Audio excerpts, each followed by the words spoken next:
Assalamualaikum warahmatullahi wabarakatuh. Perkenalkan, saya Rozanska Audrey Viradini atau biasa dipanggil Ocha. Saat ini saya adalah mahasiswi yang sedang menempuh Magister Ilmu Komunikasi di Universitas Mercu Buana. Pada kesempatan kali ini, saya yang sedang menempuh mata kuliah Corporate Communication bersama Ibu Profesor Dr. Rosmawati Hilderia Panjaitan, SOS MT CPR CICS, akan mempresentasikan mengenai pendekatan modern bagi komunikasi korporasi. Pertama-tama sebelum saya memulai presentasi saya pada hari ini, saya akan berpantun dulu. Jalan ke pasar beli ikan asin, ketemu tetangga bawa belanjaan. Hidup ini memang penuh latihan, kadang jadi ujian, kadang jadi hiburan. Lalu selanjutnya kita akan memulai presentasi ini. Pertama-tama saya akan membahas mengenai prinsip ketergantungan atau kontingensi. Dalam prinsip ini, ketergantungan merupakan prinsip utama dari pendekatan modern. Prinsip ini menyatakan adanya ketergantungan suatu karakteristik terhadap karakteristik lainnya, sehingga sesuatu yang cocok untuk suatu keadaan belum tentu sesuai bagi keadaan yang lainnya, yang berarti bahwa tidak terdapat prinsip universal yang berlaku bagi seluruh organisasi. Ada faktor-faktor yang mempengaruhi contingency variables, yaitu lingkungan eksternal. Bagaimana lingkungan itu, apakah stabil atau dinamis, lalu selanjutnya juga ada teknologi, bagaimana teknologi itu bersifat sederhana maupun kompleks. Lalu juga dipengaruhi oleh ukuran organisasi. Organisasi itu kecil kah, menengah kah, atau besar. Lalu selanjutnya ada strategi organisasi yang bersifat defensif, ataukah prospektif, ataukah inovatif. Lalu juga dipengaruhi oleh gaya kepemimpinan. Apakah pemimpin itu otoriter, ataukah demokratis, ataukah situasional. Lalu selanjutnya ada tingkat analisis dan kepentingannya bagi perusahaan. Analisis terhadap organisasi atau perusahaan dilakukan mulai dari sistem yang paling besar menuju ke arah sistem yang paling kecil. Dengan demikian, analisis terhadap organisasi dimulai dari analisis terhadap keadaan komunitas dan lingkungan organisasi dan berakhir pada analisis terhadap kumpulan individu yang merupakan anggota organisasi. Analisis terhadap individu secara khusus dinyatakan sebagai analisis perilaku, merupakan pendekatan mikro yang mempelajari motivasi, kepemimpinan, kepribadian, dan aspek-aspek lainnya, yang merupakan pendekatan secara psikologis dalam analisis terhadap anggota organisasi. Lalu di sini juga dibahas mengenai organisasi sosial dan organisasi formal, di mana organisasi sosial itu merujuk kepada pola-pola interaksi sosial atau frekuensi dan lamanya kontak antara orang-orang. Kecenderungan mengawali kontak yaitu adalah pengaruh antara orang-orang mengenai derajat, kerjasama, perasaan tertarik, hormat, dan permusuhan, serta perbedaan status. Dan regulitas yang teramati dari perilaku sosial orang-orang yang disebabkan oleh situasi sosial, alih-alih oleh karakteristik fisiologis atau psikologis mereka sebagai individu. Lalu pada organisasi formal, didirikan dengan sengaja untuk tujuan-tujuan tertentu. Jadi pencapaian tujuannya sudah dirancang dan dikoordinasikan dengan banyak pihak demi kepentingan organisasi. Saya mengambil contoh organisasi sosial ini pada kehidupan kita pada hari-hari ini adalah bagaimana banyak terbentuk organisasi-organisasi untuk penanggulangan bencana secara cepat oleh orang-orang yang tergerak untuk membantu tanpa imbalan apapun. Jadi organisasi ini dibentuk tanpa sifat materialistik. Jadi hanya karena berdasarkan mungkin rasa kasihan, rasa kemanusiaan, rasa kebersamaan. Lalu berbeda dengan organisasi formal. Mungkin organisasi formal itu secara sifat ada prinsip-prinsip yang lebih mengarah ke materialistik. Contohnya itu mungkin perusahaan ya. Perusahaan itu kan pasti mempunyai tujuan. Bagaimana mencapai goals dan tujuan itu sudah pasti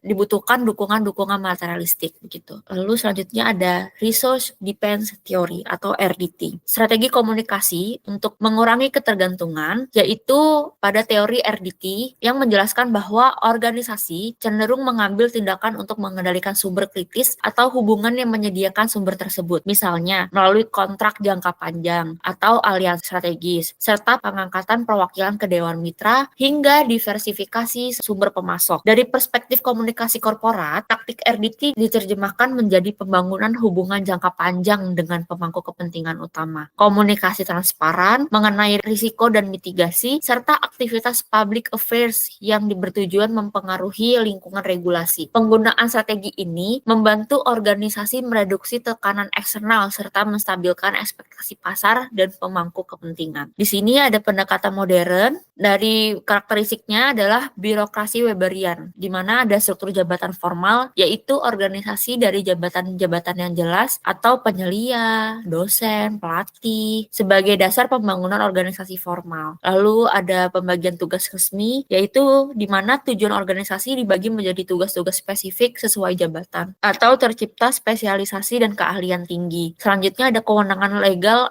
rasional, di mana kekuasaan melekat pada jabatan, bukan individu. Kepatuhan berdasarkan hukum dan aturan, bukan pada orang tertentu. Selanjutnya ada hierarki yang jelas, ada garis kewenangan berbentuk piramida. Setiap bawahan bertanggung jawab pada atasan. Hal ini akan menciptakan komunikasi ke atasan dan ke bawah. Lalu selanjutnya ada aturan dan regulasi formal. Tindakan dan fungsi organisasi di aturan tertulis untuk keseragaman dan keberlangsungan terlepas dari siapa pegawainya. Lalu selanjutnya ada prosedur formal dan impersonal, yaitu aturan berlaku bagi semua orang tanpa mempertimbangkan hubungan pribadi. Jadi pada penjelasan kali ini tergantung menjaga objektivitas dan rasionalitas. Selanjutnya, sistem disiplin rasional. Diterapkan disiplin agar pekerjaan terkoordinasi, efisien, dan sesuai dengan tujuan organisasi. Lalu selanjutnya adalah adanya pemisahan kehidupan pribadi dan organisasi. Pegawai harus memisahkan urusan pribadi dengan pekerjaan atau fokus pada tugas. Hal ini biasanya kita sebut dengan kata profesionalitas. Lalu selanjutnya ada rekrutmen berdasarkan kualifikasi teknis. Pegawai dipilih karena kompetensi, bukan koneksi politik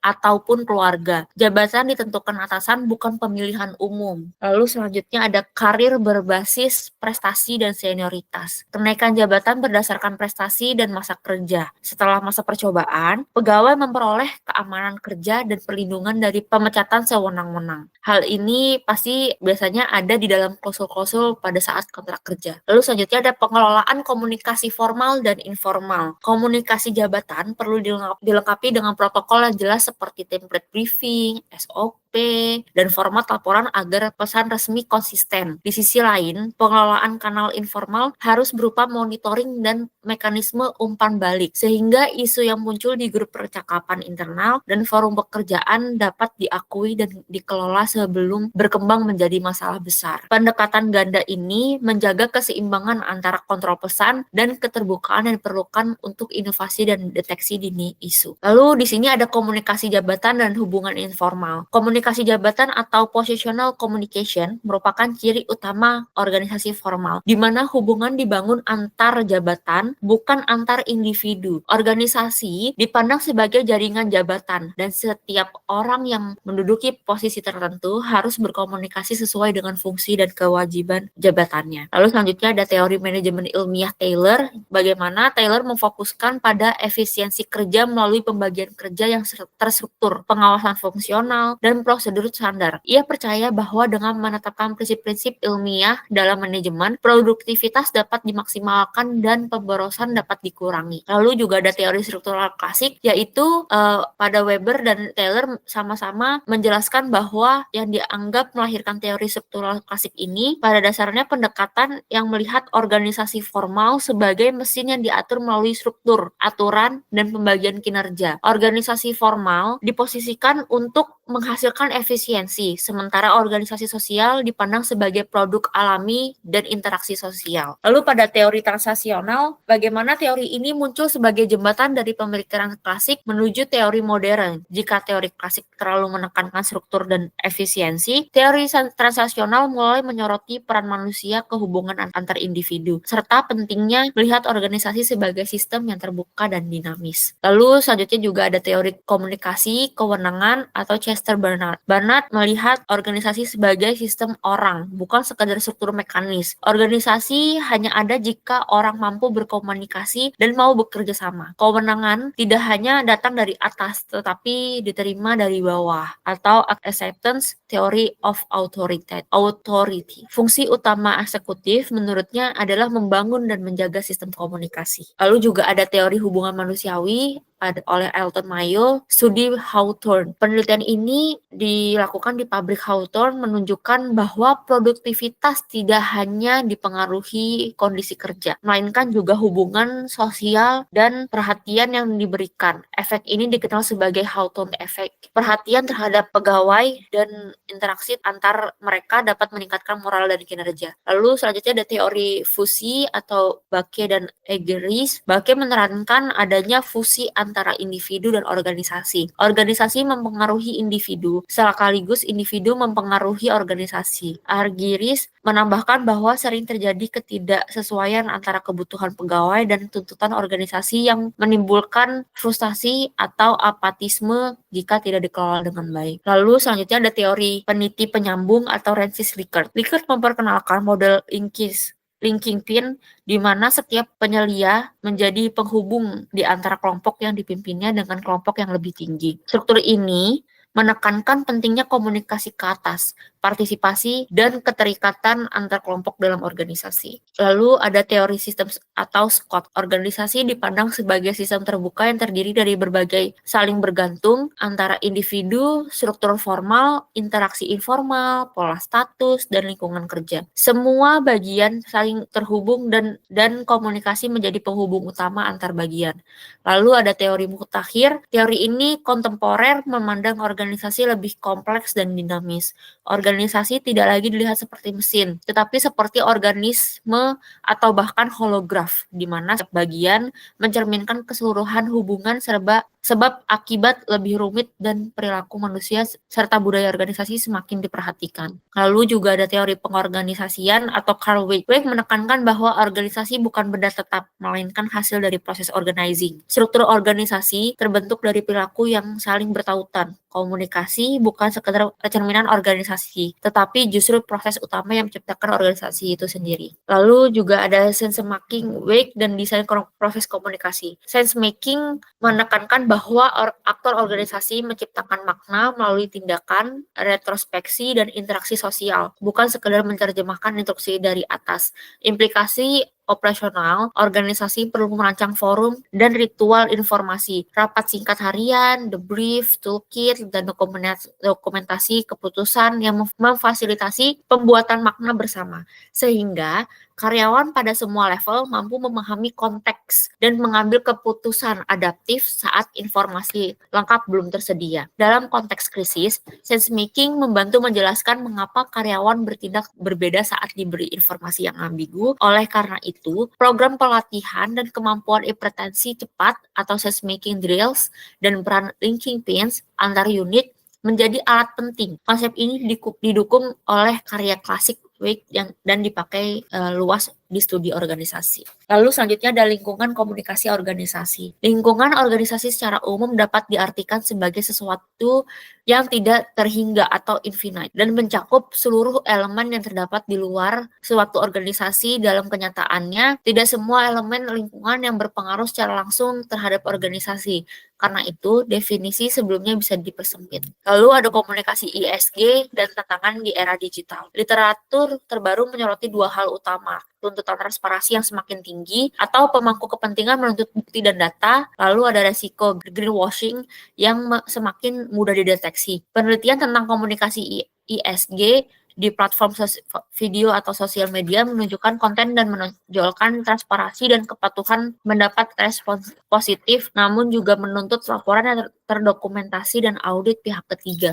Oleh karena itu, strategi komunikasi ISG perlu kombinasi narasi atau storytelling dan metrik kuantitatif yang dapat diaudit. Nah, di sini ada segmen lingkungan organisasi, yaitu pertama ada industri, ada bahan baku, tenaga kerja, keuangan, pasar, teknologi, kondisi ekonomi, pemerintahan, dan kebudayaan. Selanjutnya juga ada identifikasi elemen lingkungan, yang dimana tidak semua organisasi dipengaruhi oleh segmen lingkungan yang sama. Bagaimana elemen-elemen yang relevan harus diidentifikasi sesuai dengan organisasi kondisinya. Menurut Lubis, identifikasi dapat dilakukan dengan melihat proses operasi organisasi, mulai dari masuknya bahan baku, transformasi dengan tenaga kerja, peralatan energi, teknologi, hingga pemasaran produk kepada konsumen. Setiap tahapan proses dipengaruhi oleh elemen lingkungan, misalnya leveransir bahan baku, pasar tenaga kerja, kondisi teknologi, pasar konsumen, lingkungan dan ekonomi, sumber keuangan, hingga regulasi pemerintah. Nah, ini ada ketidakpastian lingkungan. Tingkat ketidakpastian oleh kompleksitas itu ada pertama sederhana dan stabil, kompleks dan stabil, sederhana dan tidak stabil, kompleks dan tidak stabil. Nah, ini ada tekstur lingkungan, lingkungan tenang, lingkungan sederhana dan stabil, perubahan jarang terjadi, bersifat acak dan tidak saling terkait. Contohnya itu ada apotek di kota kecil, fokus organisasi hanya pada pengelolaan rutin. Lalu lingkungan tenang atau mengelompok. Lingkungan stabil namun lebih kompleks, elemen saling terkait, perubahan muncul dalam kelompok sekaligus dan lebih berbahaya. Contohnya di mana industri kimia menghadapi tuntutan soal polusi. Lalu ada lingkungan diganggu atau bereaksi. Lingkungan oligopolistik di mana tindakan yang suatu organisasi memicu reaksi pesaing. Contohnya industri rokok kretek di mana strategi promosi satu perusahaan segera diikuti pesaing. Lalu lingkungan kacau, lingkungan yang paling kompleks dan tidak stabil. Banyaknya perubahan ini juga cepat, drastis, dan saling terkait.